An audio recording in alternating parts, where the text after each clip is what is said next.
All right, today is Monday, December the 15th of 2025. This is the Economic Improvement Corporation Board meeting, and I'm calling it to order. I guess I snapped out of order, but I'll do it again. Every meeting's your first meeting. This is what I found. You're doing great. All right, so Kent McKinney is going to give our invocation for us.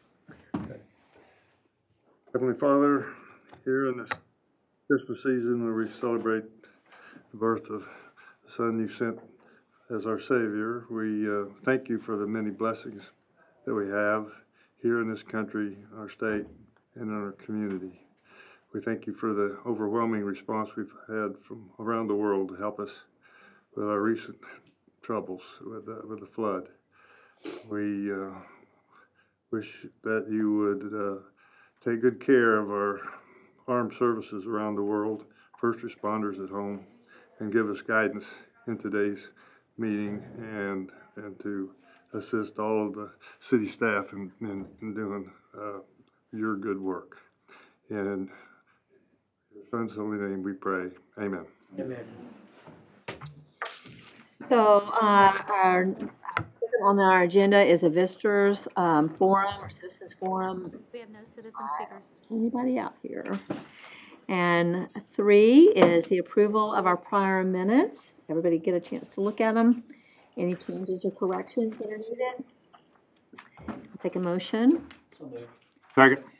All those in favor of approving? Passes unanimously. Our 4th on the agenda are our monthly reports. We'll start with Economic Improvement Corporation project status that Michael will move us through. 4A. Yes, ma'am.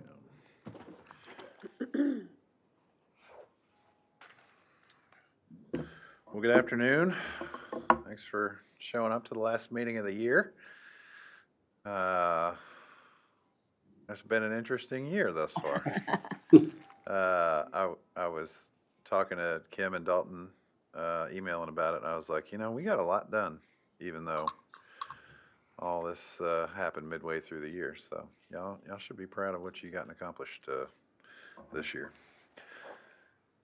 Well, let's talk. We've taken off the projects that are finished.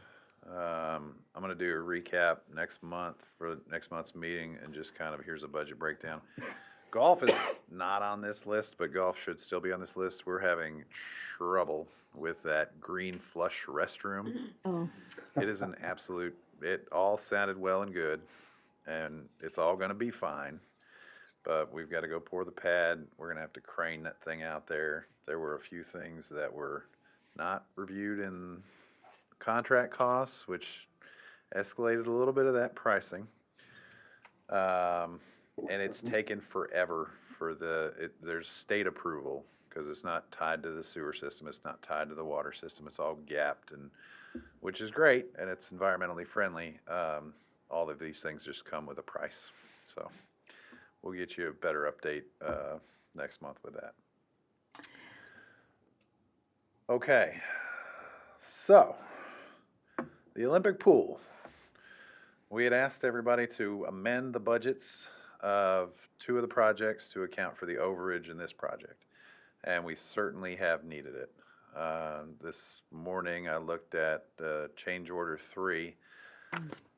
Change order 1 was nothing, it was $1,500. Change order 2 was the first blush they took at the plumbing issues that are underground, and that was $140,000. Now we had a $50,000 allowance for kind of an unknown plumbing. It's the recommendation we got from the architects, and mind you, nobody knew what was under there. But I wish they would have picked a bigger number, because the second number I got was $99,000, and so the $50,000 allowance is $240,000. Now that's to replace all the old piping, from the surge pumps all the way down to the drains underneath, and all of the old utility that are all underneath it. So a lot of that utility network is cast iron that's 60 years old. We're doing okay, but you know, we're not going to be able to withstand any more change orders. So we've had some conversations with the builder, who is local. It's J.K. Bernard. And these are unforeseen. This is stuff that's 30 feet underground and has been sitting there for 40 years. So when we get to the building, he said, no, there's no changes. There's no unforeseen circumstances. We're all just going to hold hands and we're going to make this thing to budget and walk on down the road. You know, this typically, I mean, this is that was the biggest unknown. And so there's a little concern in my voice on this project, but not much. We'll be okay. We're okay for now. I feel good. Anybody believe? I don't believe that. Yeah. Okay. All right. All right. My confidence level is a little low, but I think we're in really good shape. We just, you know, we're going to have to hold their hand and walk through this project all the way to the end. AC Shriner House is in process. The painting is being completed, and the organization, the HHHC, is going to take over in about middle to late January. Slightly behind schedule, but there was some change orders that were requested. The initial white on white paint that was on there, everybody started calling it the White House, and it definitely didn't look good. The carriage house in the back wasn't painted, and that was a stark contrast where you have the new white building and then the ugly pink disheveled looking space in the back. So there was a few days added to that process. So the statue's there. The elevator's been tested and approved. There's a racket if you want to get into one, is the elevator testing. That was part of the delay. That was almost 3 weeks of the delay in turning it over. Was they have to watch the flooring go in, and then they have to come back and test and balance and approve all that. They don't do those at the same time. I don't know what you have to approve on the flooring, but state comes in for that one. It's interesting. Okay, Granger McDonald. The GRC has been on the spot with getting their grant consultant to send stuff over to us, because this project, which you all allocated $2.2 million for, has a $2.6 million price tag at this point. And so there are several features within this project that fit into UGRA's narrative for bioretention, for reducing runoff. So we're still having conversations with UGRA about that. They have got their hands full, obviously, with a bunch of other things right now. But we'll continue to talk with Tara, and so hopefully we can get some better information next month on what they could help us out with to help close that gap. And we'll also be talking with the engineers about any additional measures we can take to kind of limit our exposure, because we simply don't have the money at this point. So are there any more grants that y'all are going for on this property? No, I mean, not from the state, from Texas Parks and Wildlife.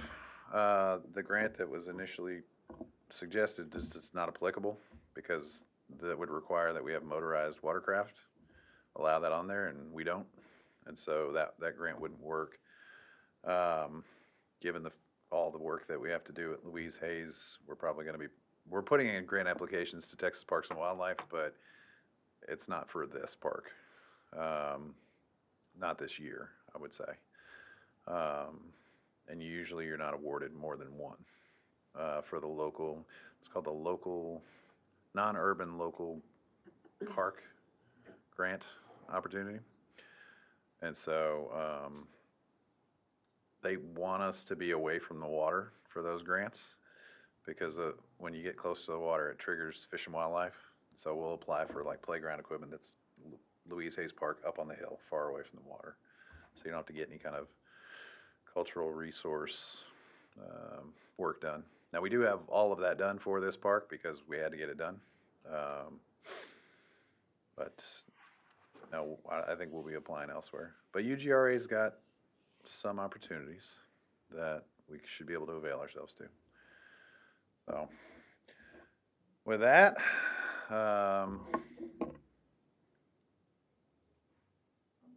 back over non-bond projects. So Guadalupe Park rebuild is, I think, January, they're gonna be coming out. We had initially gone to 2 pickleball courts was the plan. There was some, chatter from the community about taking away the basketball amenities that are over there. And so Parks is put out a survey to kind of, to gauge consensus from the community on where they're gonna go. But this rebuild is paid for half by the Community Foundation and half by the NBA, and specifically the Spurs, the Rockets, and the Mavericks. And so should have that underway by January. So is there a way to do both basketball and pickleball? It's a challenge because of the topography on the site, you know. You can, yeah, absolutely. I will turn it over to Jay Brimhall. Lucky I thought about this today. We're looking at some ways where we can do basketball if the results of that survey come back and say, hey, we want basketball out there, or do pickleball. We think if we can take away that the sand volleyball court that isn't utilized quite as much and maybe do a little bit of dirt work, don't tell Kyle I said that, we could do a full court, maybe kind of quasi full court basketball out there, but it's going to depend on what the community wants. We, at the end of the day, want to give them what they want. Mm-hmm. So And so you put out a separate survey than what you had out earlier? that one was for Louise Hayes. Louise Hayes. This one is specifically focused to Guadalupe, and I did a preliminary reading, I think on Friday of that, and it's looking like making the change to pickleball might, at the end of the day, be the thing, but we want to give it time to run its course and see what it is at that point. You bet. Anybody else have any questions of Jay? Well, considering our friends at the NBA are providing some of the money, maybe putting a basketball court isn't a bad idea. It's counterintuitive, you know, to me as well. All of us kind of head shake, but you know, it's you know, they're providing what the community's asking for. That's right. And would they be willing to up their gift? I don't want to ask I them. don't want to ask that. Nope. No, okay. Each team has written a $150,000 check at this point, so The again, other that's piece very to it generous. is, you know, connecting the river trail to Louise Hayes Park, Mhm. right? Down in that area where there are more amenities as well. So it's not very far to get on your bike and cruise down there. Now, if you're walking, that's a little bit of a haul to get there, but. I don't know if this group knows, but one of the big plans with that Louise Hayes Park master plan, kind of quasi-idea reimagining thing that we did and presented to council, it's been a month or so, I think, was to put a full court covered basketball area at Louise Hayes Park. So, guys, I played college basketball. I love the game. I mean, I coached basketball in high school. I don't want to take basketball away from anybody. That's not the intent. The intent is to provide the community what it wants. Right now, we're a little bit lean when it comes to pickleball. That's a very growing sport, and it's good for all ages, both, you know, the young and old and everybody in between. So the idea was to have pickleball courts close to the Dietert Center, which is a big user group there, and a user group that we need to cater towards a little bit more in the city. So having them there close and having some connective infrastructure to get them there was a big thought. And so again, it's gonna be what the public wants, is what they're gonna get at the end of the day. Do you have pickleball courts anywhere? We do we kind of is the answer to that question, and that's at the tennis facility. They aren't available all the time. That tennis facility is utilized a lot. So there is kind of an internecine battle that's a bit of a hyperbole. Look, tennis players and pickleball players, they get along. A lot of them share the same affinity for both sports, but there is a time issue, and having dedicated pickleball courts that are nothing else is really where it's going, so that people can play pickleball anytime they want. So in the community, a community as large and as important as ours in the region and in the county, we need more, and that's a big focus. I was in Arizona last week and showing Ethan around the old place where I used to, be the director of, and we have 10 pickleball courts in a community half the size of ours, and similar demographics though, but we need more. And so that was the impetus behind putting pickleball courts in a place where the basketball and the volleyball were a bit underutilized, according to our observations. Could you put them under the bridge and use the bridge as cover? The bridge, Louis Hayes? That's a parking lot. Yeah, and I don't know if TxDOT would allow that. I mean, so parking's an issue down there. Yeah. Anyway, so I think we could, but I think we're trying to find areas where we wouldn't take away from parking. Like we're taking away some grassy space to add more parking down there. Michael, would it be appropriate to send this group that conceptual layout that we showed to council? Yeah. We should do that. Just so this group Why has. couldn't we do a basketball court and a pickleball court right there in Guadalupe, and then put another pickleball court at Louis Hayes? We need to get you that plan, because that's exactly what we're planning on. Yeah. We're actually thinking of doing 4 at Hayes. 4 pickleball, sorry. I need to be specific. Need that. Any other questions? Jay? Thank you. Okay. So we have Megacrete as a project, but we all know Megacrete's not going to happen. So we've been talking to Kerr Title and Abstract. I always forget if I'm getting that name right. Kim Clarkson's been helping sort of unwind this. And so it shouldn't be too complicated. They will sign over the deed back to us. There's 2 restrictions that were filed with it, one by us and one by Megacrete. Megacrete filed a restriction for drilling. It was at our behest. We told them they needed to do that, so they couldn't drill for water. And so we'll want to unwind that and the other restriction, which basically says you have to build Megacrete. So unless somebody else comes in and is going to do the exact same thing, you'll want to have those taken out. So it shouldn't be too complicated. Kim and Todd, myself, along with Mike Hayes, have been kind of working through that. So that is a property that's going to come back to the EIC. The EIC's had for 20 years now.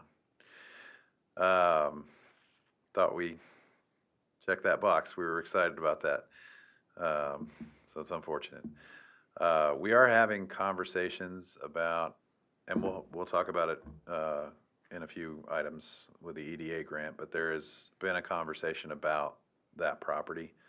And so I'll bring that up next. Do we have a sense of how much that's gonna cost us to unwind that deal?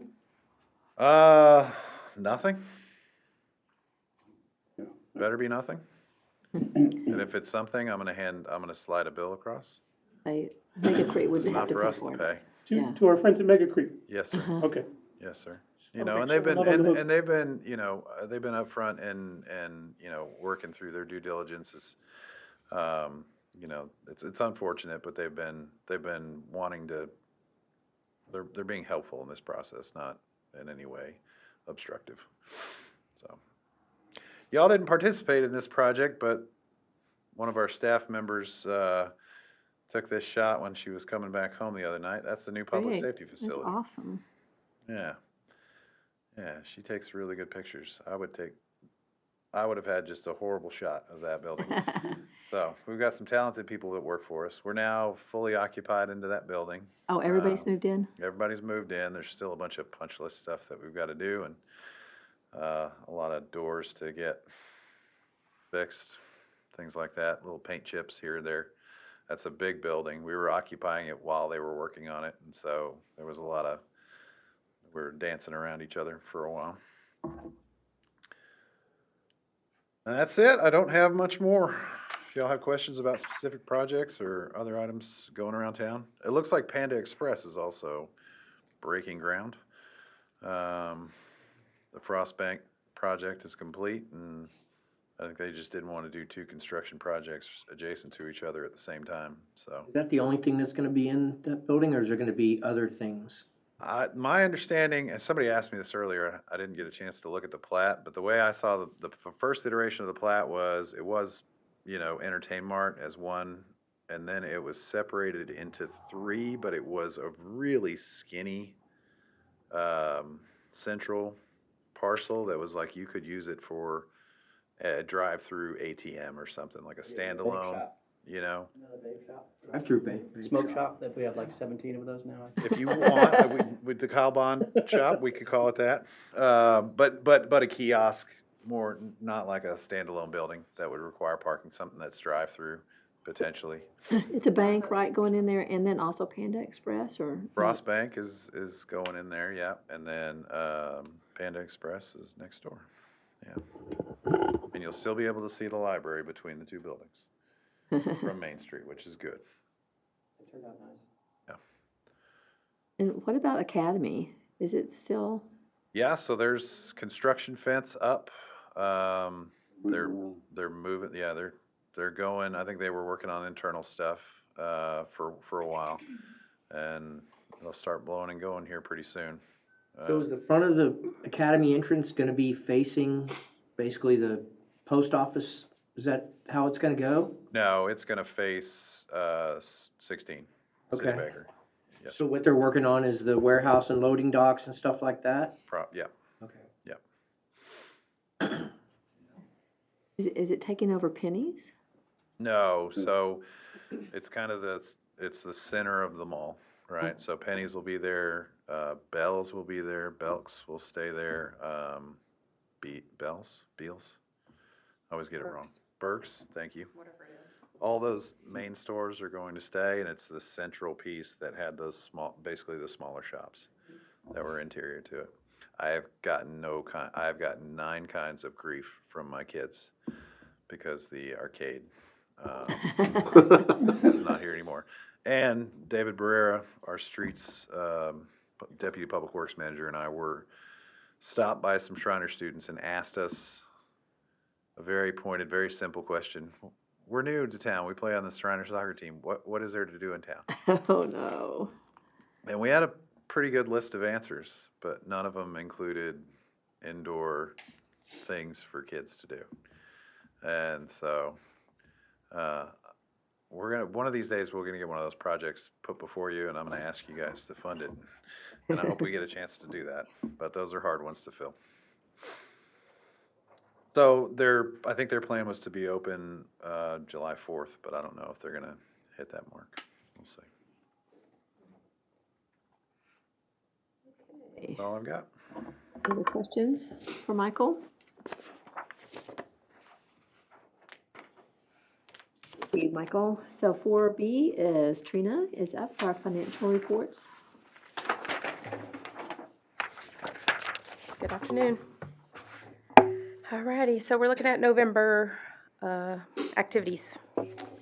This here is your sales tax revenue bond activities, and we're looking at the orange column there for November. Looks like your interest income for the month total was $38,936. And then down on your project section, $384,872 total in project expenses, and that was $40,000 on golf and $344,000 on Olympic pool. So leaves bond proceeds remaining for projects at $9,484,000. And then your interest earnings minus your arbitrage liability is $1,478,000. That will probably change here soon. Still waiting on the arbitrage liability calculation from our financial advisors. They usually have it towards the end of December, so that'll adjust, but it doesn't affect anything else. It changes every year? Yes, they kind of look at the project expenses, how the project dollars have dwindled, and then I don't really know all the other details of what they put into the calculation, but the first year, I think we put in a liability of $342,000 that could possibly be the penalty, but it will dwindle over the remaining life of that bond covenant and tell us if we owe anything.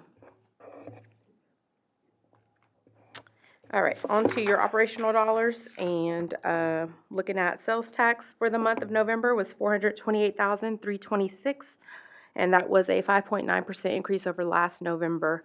Year to date is $851,000, and that makes you better than our budget estimate by $12,000. So we're tracking pretty good on sales tax right now.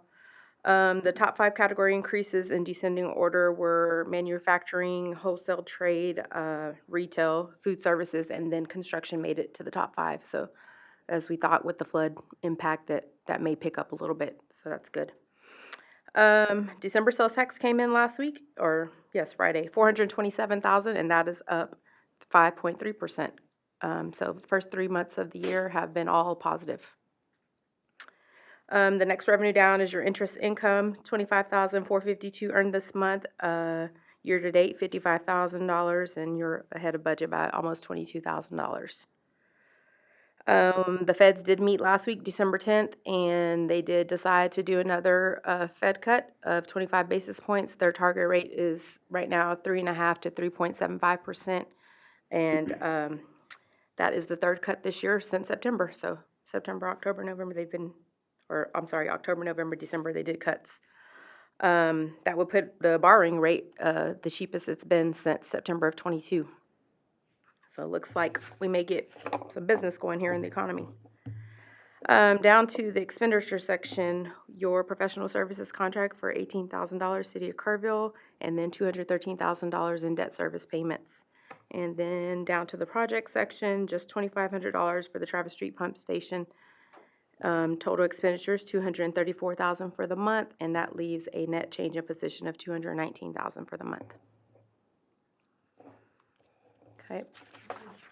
On to your cash flow. Your first column here reflects your ending cash balance of $5,863,000, and then your columns to the right have been updated with the current trends for the rest of the fiscal year projections.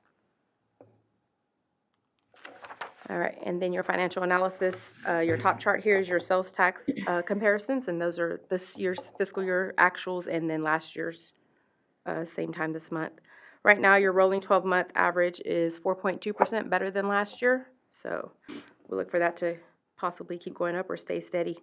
Middle chart here shows your cash and investments. So right now, your tax pool balance yield is 4.11%, and that is down 14 basis points from last month. So you can see that it's slowly declining. And then on your bottom chart here are your remaining project commitments. Okay, and we did throw in here a 5-year cash flow forecast for you to look at what your cash is doing. So we left in fiscal year 25 estimate. We say estimate because we're in the middle of the audit right now. And then fiscal year 26 projection. So I'm going to walk you through this. So your top section here is your revenues. We have kept sales tax flat and the interest at a minimum. So revenues overall are toeing the line right about $5.2 million a year for the next 5 years. Down to the next section, expenditures. So you have your annual admin services, and then your debt payments are lined out actually for what they will actually be paid out. And then going further down are your projects. So right now on this list are the contracts that you have in place, and then pending is James Avery's we have on there. You can see in the green to the right that we have plugged in from fiscal year 28 forward $1 and $2 million allocations, just saying we haven't forgotten about anybody. If someone comes for an ask, there's still money set aside right there. And then down to these colors at the bottom. Your blue line there will tie out to your actual tax pool bank balance. That is actual cash we have right now today. but you do have some investment holdings down in the gray line. So once those maturities come, that cash will come back to you, and obviously your cash balance will grow. So that'll give you, in the green, your true final cash value. And then the one more line down at the bottom is the 2023 revenue bond reserve. So we have that there just as a reminder.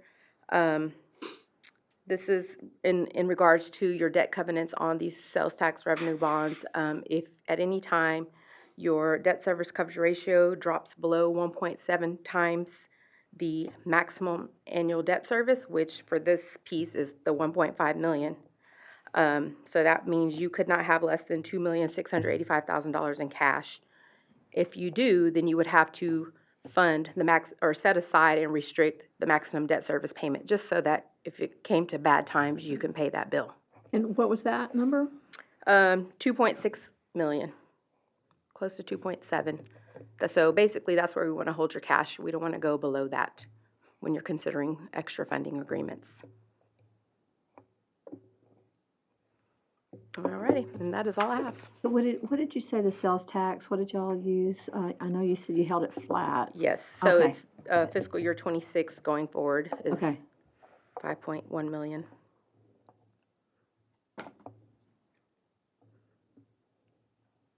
Anybody have any questions Curious about this? So, so what we're looking at is, like, if, in the past, we've kind of talked about 3 million as our minimum to hold as a cash balance. So you're saying that we would still have around 3 million additional, 3 million additional funds through 27, 28, and 29, is that what you're saying, basically? 29. So the green would be your line available. If you reduce it by that 1.5 million, is that what you're saying? So reduce it, if we wanted to try to hold 3 million as our minimum cash, instead of the 2.6, hold 3 million as a minimum cash? Mm-hmm. So yes, you'll have the 3.4 remaining. Okay. Okay, and that's a bit more than I think that we were thinking that we had. And well, keep in mind, on the green, you have already plugged in for some projects, so you could technically probably have more than that. Right, that's what I'm saying, in addition to what you plugged in, the 6 million that you have there, already plugged in.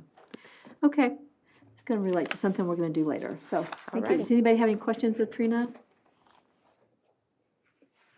Alrighty, we will move on to 5A and talk about the James Avery Craftsman traffic light installation, and Michael's gonna give us that update. So with the changes in the legislation, we got to get these out to you a little sooner in the week. And I was hopeful that we might have some back and forth, but I've been talking to Paul Zip. The light is going up, which is a good thing. Oh, that's good. It's there. Huh? It's It's up. It is, up? it's up. I mean, it's up. I don't know if it's. I don't think it's operating yet, but it's up. It's not No, it's operating, not yeah, it's up. So we don't have a donation agreement yet from, we need to get that from James Avery with TxDOT, and then that'll be included as an exhibit to the agreement with them. So, ongoing process. So were they going to match, because we had 140,000 set aside, and they were gonna match that, or what is that? Their piece was 160 at the time, if construction costs have stayed the same, but your portion was 140. And so we have it on the books, we just don't, it's not an official project yet, because the contract's not executed. Because we won't do it until TxDOT accepts that from them. Accepts the contract? No, accepts the light.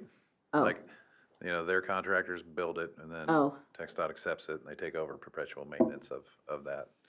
So we want that in there. So do we know how much they have already paid into getting that light set up?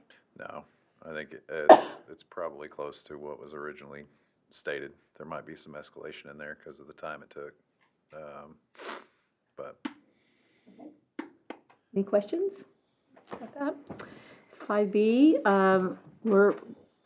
Kyle and I had an opportunity to meet with Austin Dixon and some of his board members to talk a little bit more about how EIC and the Community Foundation might have some kind of collaboration.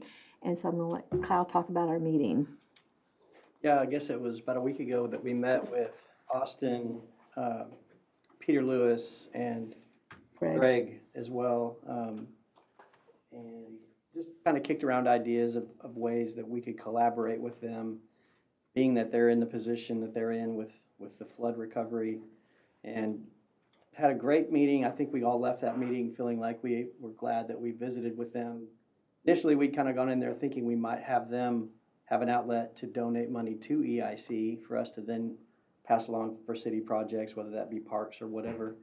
They already have a park-specific category in their funding, and he shared with us, or they shared with us, a number of different things that they're working on.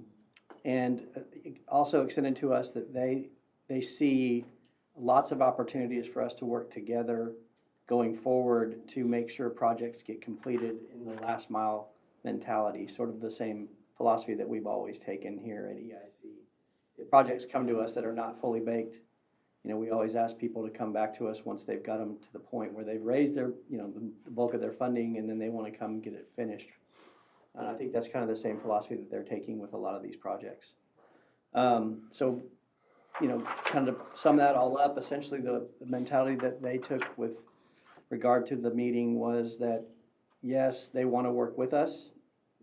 They don't see it making a lot of sense for lots of reasons to donate money for us and then to us and then have us funnel it out, since that's exactly what they're doing anyway. But if there are projects that need the both of us to work together to get them completed, then they're very ready for that. Is there anything I forgot? That was very good. I think we want to steer clear of using the word partnership, that it is really what they want to have us look at as a collaboration. They did make one suggestion, and this came actually from Greg. I can't remember Greg's last name. Richards. Richards used to be the on the EIC and was the president. And so he had made kind of a comment about if we are really wanting to be a part of some of these recovery projects that are going to be part of the flood recovery, that we could, as a board, think about more or less banking or putting some figure out there that we might want to think about. We want to designate that money towards recovery projects, but they would still go through the same process that we have set up for the EIC for projects to come through. So that might be something that we could have a discussion about. I'm going to open that for discussion here in just a minute.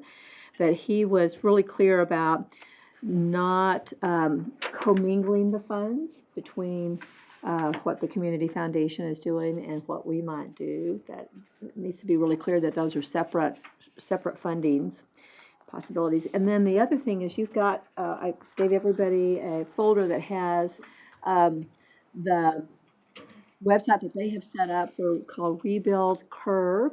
And it was very clear that they are trying to do some better PR about what is happening with $110 million that has come from all over the world, actually, to help to support Kerr County, and for people to understand that they have really some very well-defined areas that they're going to be helping to give grants to, and that they don't have this $110 million just to go, you got money, and you got money, and you got money. So they also have a process where people come in and who have been impacted by the flood will apply for their grant money as well. So, but they wanted to make sure that it was really clear that they have a plan, and there's really very specific designated categories that money is going to go to. And the category that would include the Kerrville public spaces is $35 million, I believe, is what that one was. I should have brought my form with me. And that $35 million that is set aside is for the arts, for Kerrville public spaces, for green spaces, for some of the parks, for riparian repair, yeah, it's 35 million. Community and cultural funds, so it has a large group of potential projects that would be coming out of that 35 million. So it is not that they have it set aside specifically for city projects. And just to be clear that if we were to help to support any of the projects that they're doing, it would be coming out of that pot, the 35 million, and that pot is going to be spread out over lots of different opportunities. So anybody want to make some comments about what you just heard from us and what you might be thinking about from the perspective of an EICA board member? I think where we can help out probably on the EIC is the quality of life projects that would really benefit the entire county. So I see us working together to get some of those things completed. Maybe a new pickleball court at Louis Hayes or a basketball court, whatever the case might be. So yeah, I think there's a lot of opportunity for us to work together to get some of those things done. Okay.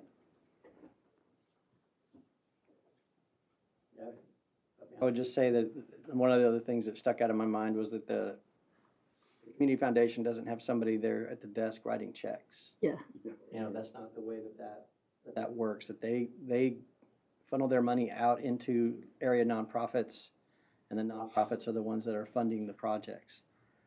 They've got somewhere near, I think, 170 homes that were lost completely, something like that. And so those, of course, are going to take a big chunk of that money, businesses and all kinds of things as well. But the collaboration together, together we're better than separate. I think that there's lots of opportunities for us to do that. There will be. All right. Thank you. Yeah, so we want to just make sure that we keep this in the back of our mind and that we keep an open communication with the Community Foundation as well. So, okay, let's move on. We're now going to be talking about 5C is the transformative grants through the Federal Economic Development Administration.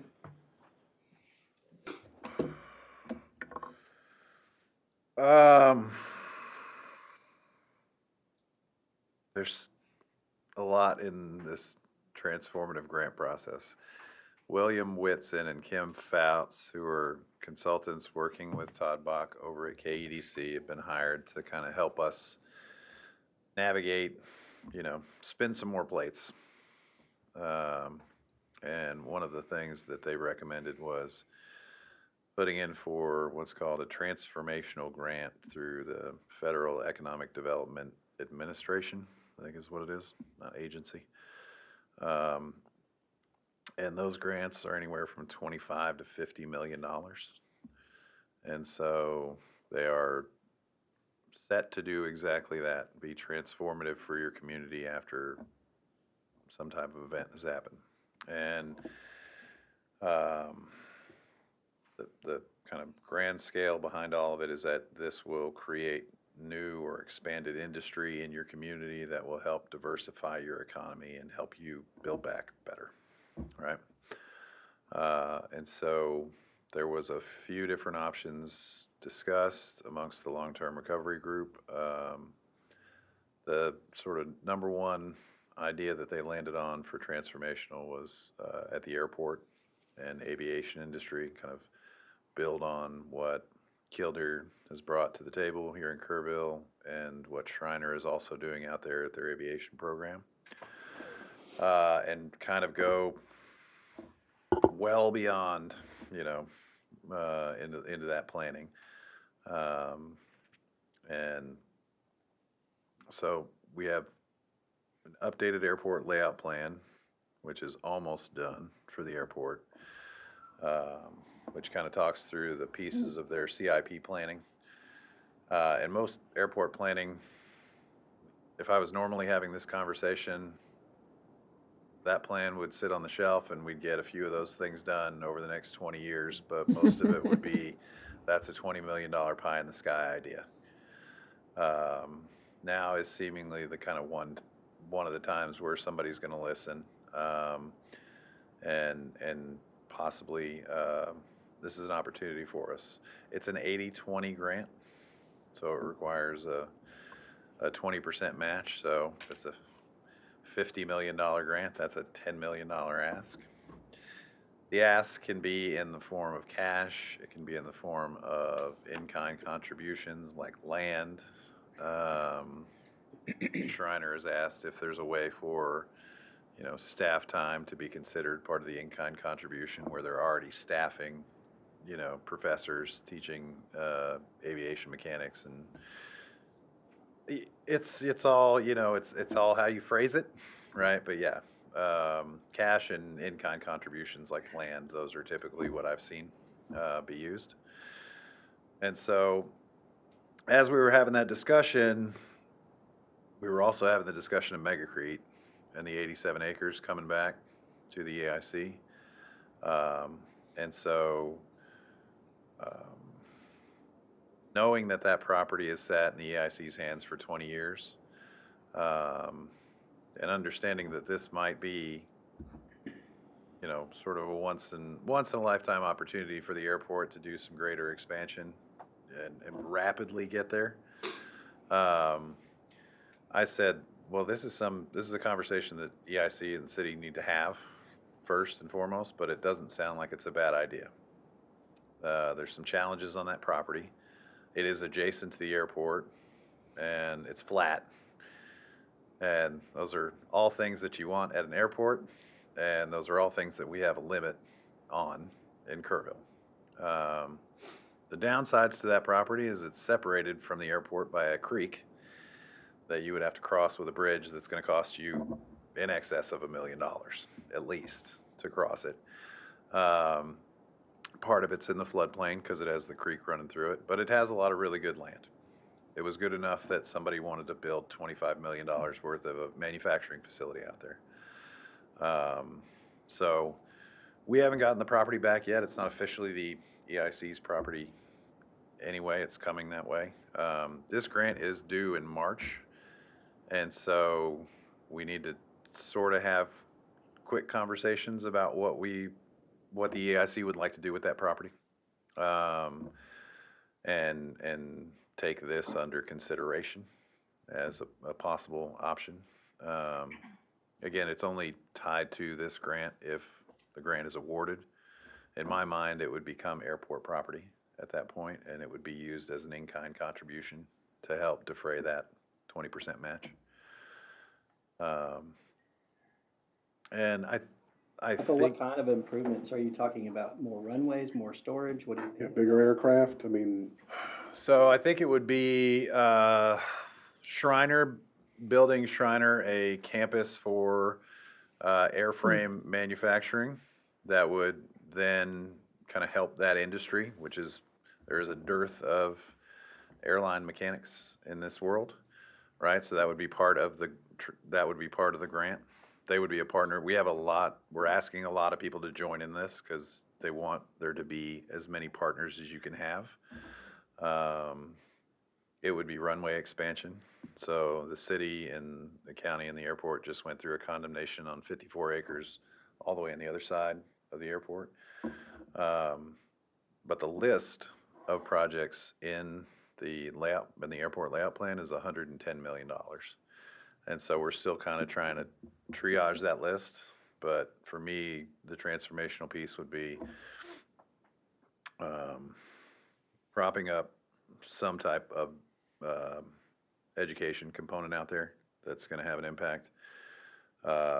Bridging that land so that way additional businesses could go out into that area and expand because it is limited. We need to put some basically air-gapped water towers out there for fire protection. It's really expensive for us to run water out there, and it has very limited value. Unless there's a business that is going to consume a considerable amount of water, that water is at the end of the line and very stagnant. And so it doesn't make a lot of sense for us to loop a line that's not really going to get a whole lot of use. Because the airport users are like residential bathroom users. They don't really turn that water real fast. So the airport had a study done on what the best options are, and those options were elevated storage tanks for water that would just basically serve as fire suppression for any new buildings. And our suggestion was just beef up the size of that to cover all future airport expansions. It's not a huge number anyway, because you don't need a huge tank for fire suppression.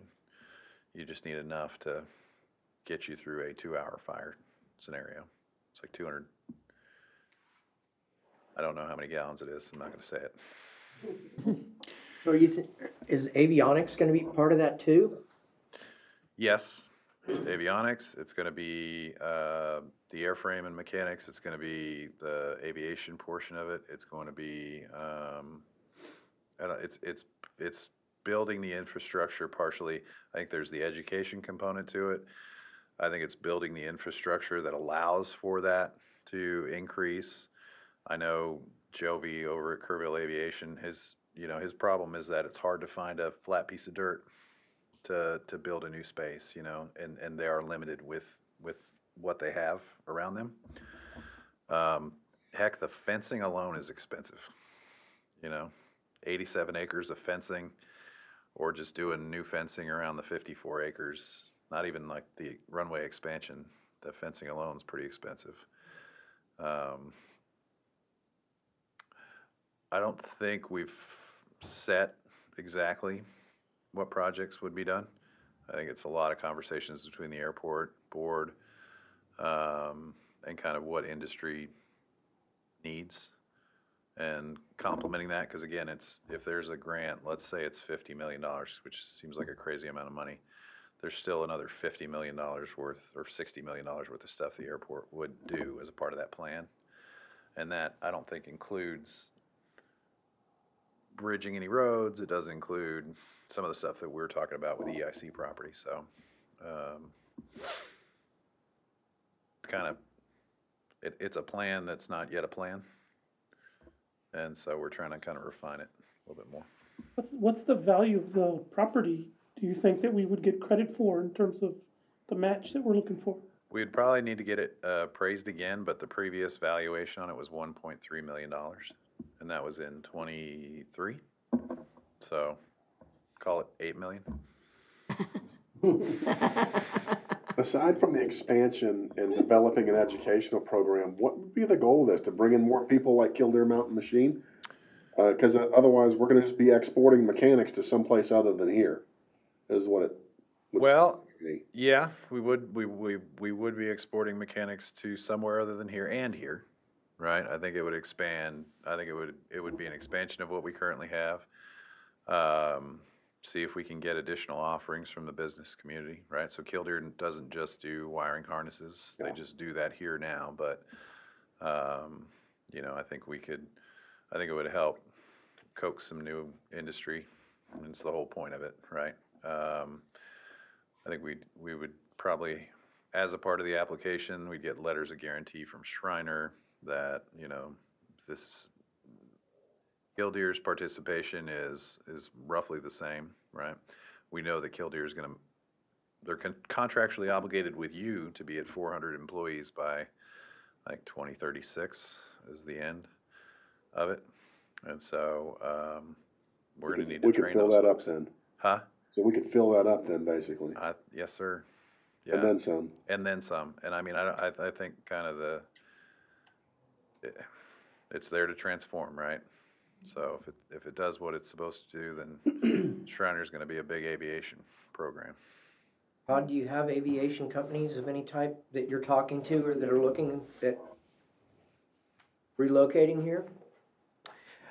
I can say from past history, we have probably turned away many as a result of not having the infrastructure that was here. I can go all the way back to 2016 when Teresa was working several airport projects that were not only to trying to get what is called in the fence, right? We still have the ability to also grow the airport on the outside of the fence, on the property that they own outside of the high fence of the airport. But yes, matter of fact, Teresa and I pulled projects the other day from companies within Texas looking to expand their maintenance programs.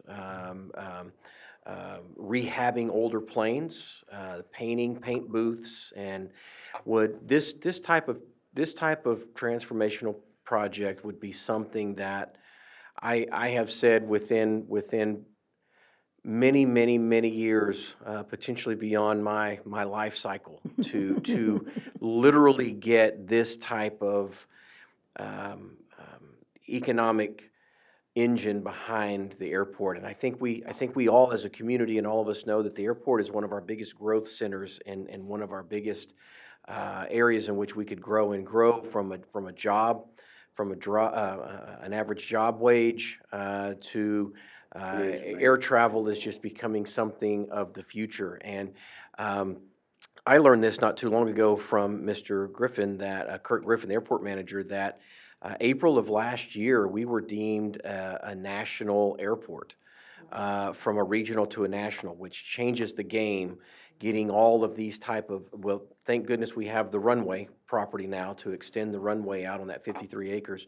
Plus, part of this project would mean that the entrance to the airport would have to move. So one of the projects that we're looking at including in this transformational is to get that entrance loop road, we're calling it the airport loop road, beyond, so that then we could focus on getting the airport done, because you can't expand the runway without moving that loop road.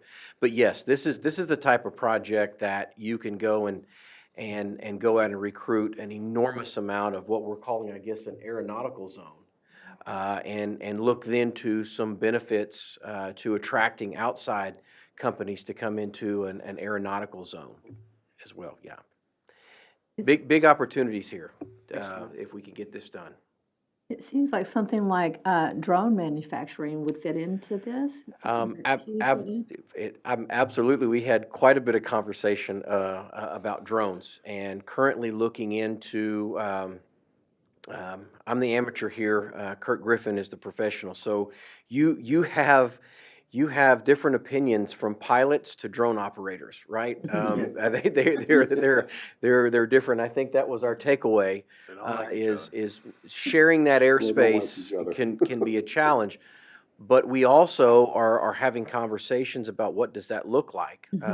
Whether this transformational grant puts that here specifically, but do we have manufacturing of that type of projects on the airport? And then we all potentially could be looking at other locations that Mr. Griffin knows about to build the actual drone manufacturing facilities. I mean, just reading about some of the military drones, I mean, they are big. They're carrying and that's the huge thing. bombs. They're very large. I think Michael's had a little experience in aircraft and drones. They'll knock a helicopter down. Well, being an hour away from Air Force Base San Antonio and all that, that's gotta be an additional plus for us to attract people here.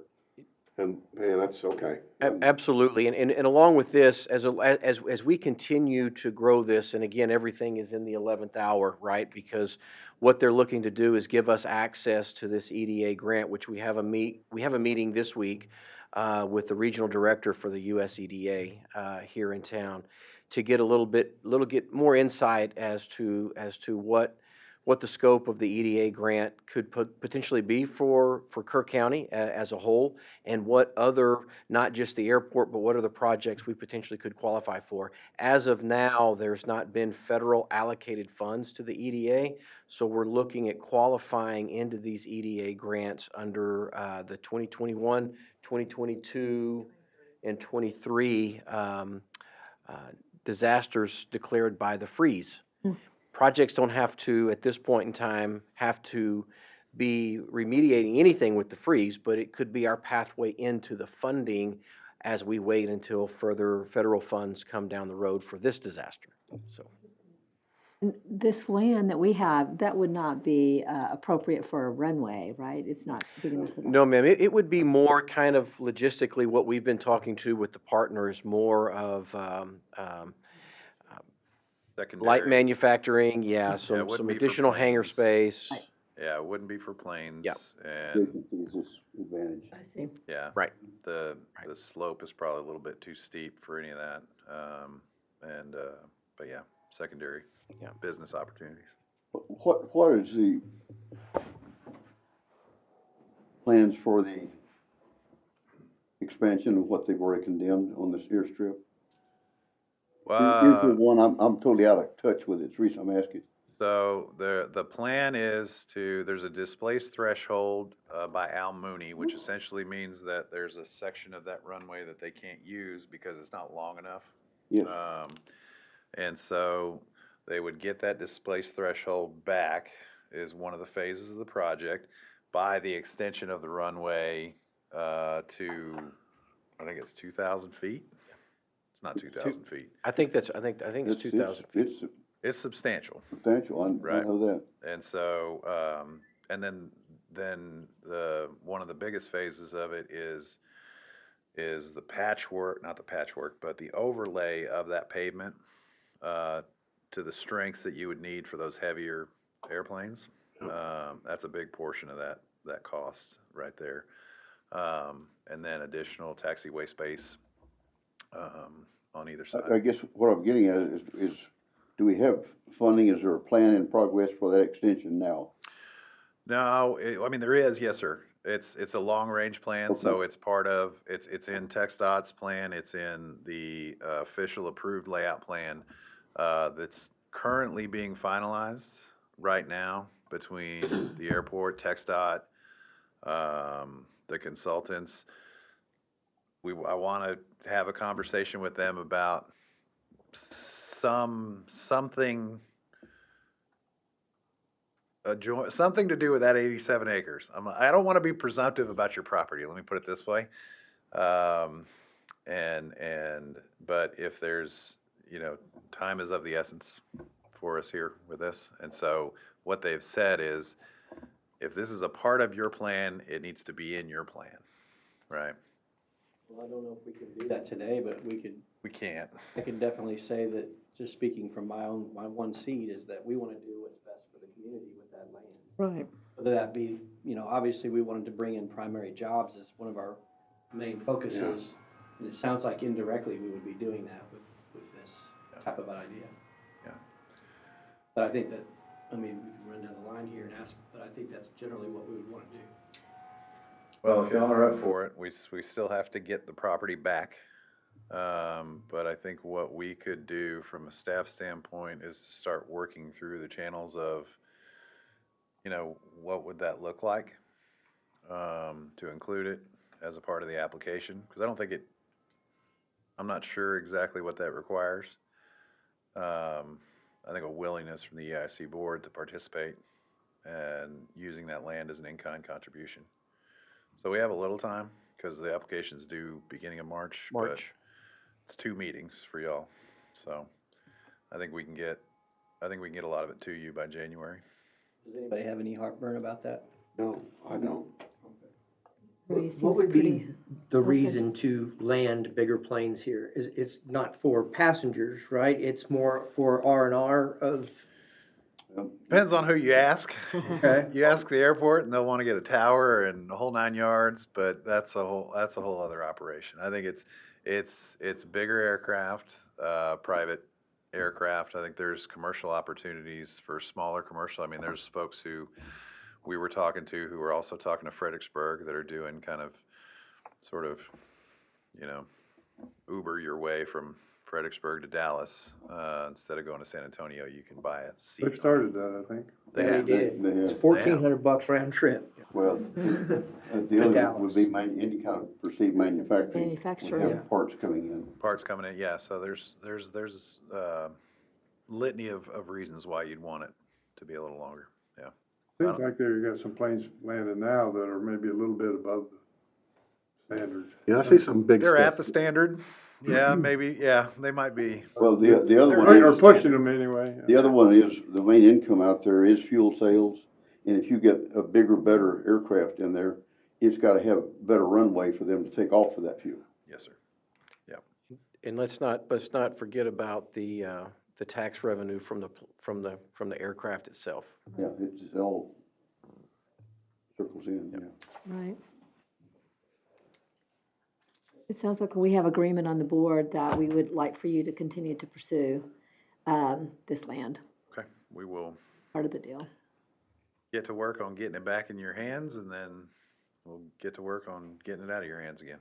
We really didn't want it back to begin with. Yeah. I didn't want to give it back to you. Neither Todd nor I were excited about having that conversation with you. Yeah, that sucked. That was a bad day. Anyway. Any other comments on this? Okay, thank you both Thank you, ma'am. for that. Good work, you guys. Yes, very much. And we're not hearing from Todd today on the KEDC, but I know that they are doing really great work too, and moving forward in leaps and bounds, it seems like to me, when I hear reports on the committee that I'm on.